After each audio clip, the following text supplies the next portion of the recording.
तो हेलो मेरे पीके दाव, कैसे हैं आप सब। उम्मीद करता हूँ आप सब स्वस्थ होंगे, मस्त होंगे और आपकी तैयारी भी लाजवाब तरीके से चल रही होगी।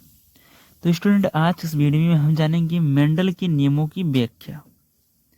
मेंडल के वो कौन कौन से नियम थे जो आपके बोर्ड एग्जाम के लिए बहुत ज़्यादा महत्वपूर्ण है।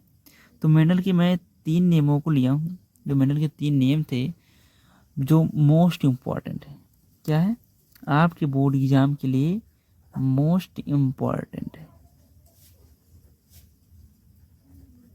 100% चांसेस है और ये कॉमन भी है,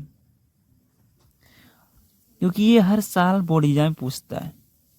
हाँ, ये है कि तीनों तो नहीं पूछ सकता है, लेकिन 2 तो पूछता ही पूछता है। इनमें से 2 पूछेगा ही पूछेगा। तो चलिए देखते हैं मेंडल के नियमों की व्याख्या कैसे करते हैं।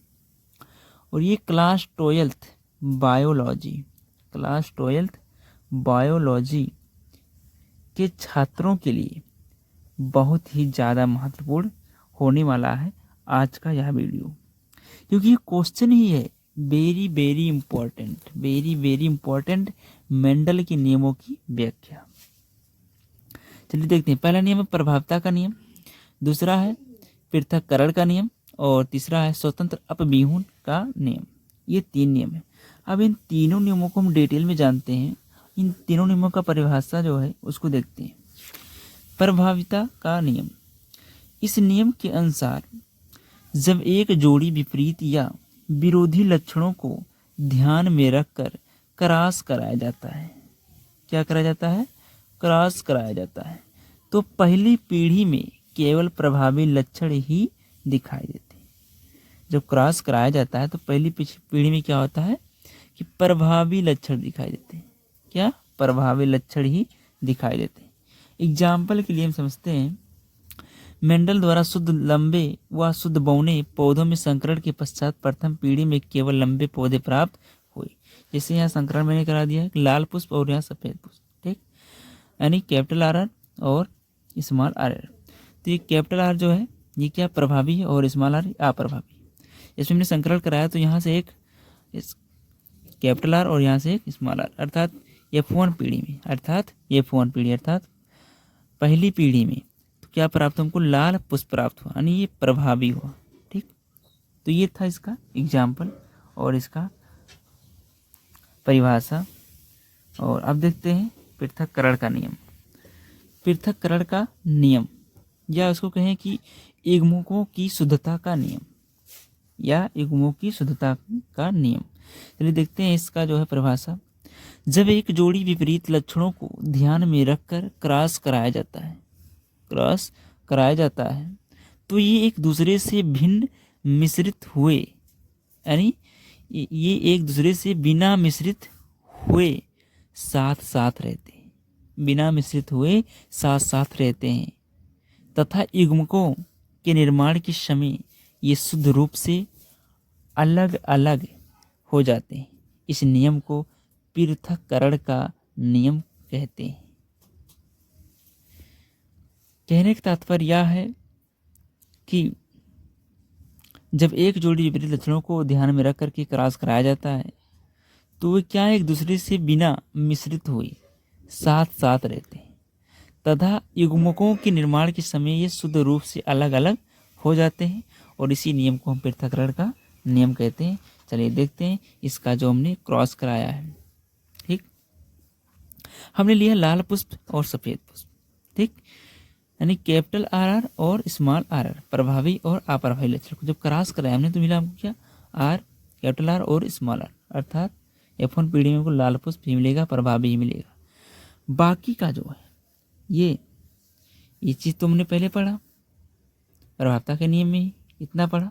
अब ये जो स्टेप है ये इतना क्या इसमें जुड़ जाता है पृथक्करण के नियम में। चलिए पहले इसको समझे, इसका क्रिया भी समझते हैं। पृथक्करण नियम की क्रिया विधि, जब समयुग्मजी लाल पुष्प वाले पौधे का क्रॉस दूसरे समयुग्मजी सफेद पुष्प वाले पौधों से कराया जाता है, संकरण के बाद यानी क्रॉस के बाद F1 पीढ़ी में पौधे के पुष्प का लक्षण प्रारूप लाल होता है।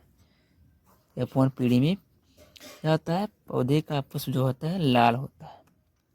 तथा जीन प्रारूप कैपिटल आर और स्मॉल आर रंग के प्राप्त होते हैं। कैपिटल आर और स्मॉल आर के प्राप्त होते हैं, क्योंकि लाल रंग के जीन कैपिटल आर सफेद रंग की जीन स्मॉल आर पर प्रभावी होता है।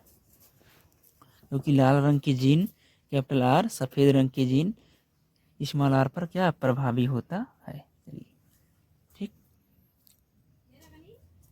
अब ये स्टार्ट होता है प्रक्रिया यहाँ से। ठीक, तथा F2 पीढ़ी में सफेद रंग का प्रकट होना।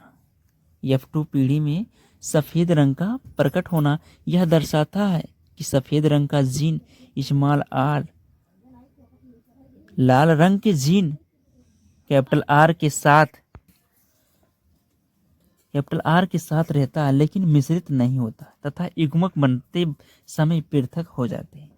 जैसे यहाँ F2 पीढ़ी में क्या है, यहाँ एक कैपिटल आर और एक स्मॉल आर मिला। ठीक, और यहाँ से एक यहाँ कैपिटल आर और यहाँ एक स्मॉल आर। ठीक, यहाँ से दोनों से, और यहाँ से डबल कैपिटल आर और यहाँ एक कैपिटल आर और एक स्मॉल आर, और यहाँ पे क्रॉस कराया तो फिर यहाँ से क्या हुआ, एक कैपिटल आर और एक स्मॉल आर, और यहाँ पे क्रॉस कराया गया तो यहाँ क्या डबल स्मॉल आर। राइट, तो इस प्रकार से क्रॉस कराया गया और इसकी क्रिया विधि थी। तो चलिए अब देखते हैं हम स्वतंत्र अपव्यूहन का नियम। चलिए देखते हैं स्वतंत्र अपव्यूहन का नियम, इंडिपेंडेंट असॉर्टमेंट, अंग्रेजी में कहते हैं इंडिपेंडेंट असॉर्टमेंट। आइए देखते हैं, जब दो या दो से अधिक विपरीत लक्षणों वाले पौधों के बीच क्रॉस कराया जाता है, तो इन लक्षणों की वंशागति स्वतंत्र रूप से होती है। अर्थात एक लक्षण की वंशागति दूसरे लक्षण की वंशागत को प्रभावित नहीं करती है। ये था स्वतंत्र अपव्यूहन का नियम।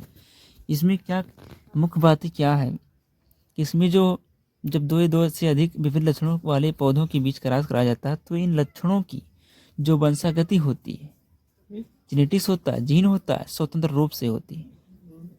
अर्थात एक लक्षण की वंशागति दूसरी लक्षण की वंशागति को प्रभावित नहीं करती। राइट, आइए देखते हैं इसका जो क्रॉस है, क्रॉस कैसे करते हैं। नीला पीला और यहाँ झुर्रीदार हरा, यानी कैपिटल आर आर और कैपिटल वाई वाई, और इधर स्मॉल आर आर और स्मॉल वाई वाई। राइट, इसमें क्रॉस कराया गया तो एक हमको मिला क्या, कैपिटल आर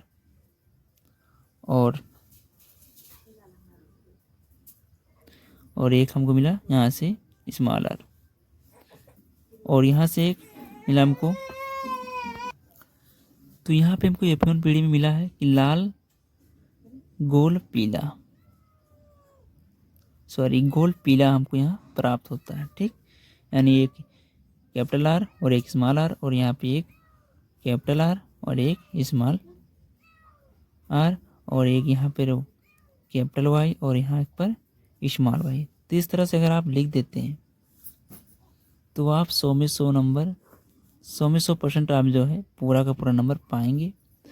और जितना मैंने बताया तीनों में से तो 2 पूछेगा ही, पूरा तो नहीं पूछेगा लेकिन 2 पूछेगा ज़रूर। तो ये था most important question class 12th biology के लिए। तो आई होप आपको वीडियो पसंद आया होगा, तो प्लीज़ वीडियो को लाइक शेयर सब्सक्राइब कर हमें सपोर्ट ज़रूर करें। तो आज के लिए इतना ही, मिलते हैं नेक्स्ट वीडियो में, तब तक के लिए पढ़ते रहिए, मस्त रहिए। जय हिंद, जय भारत।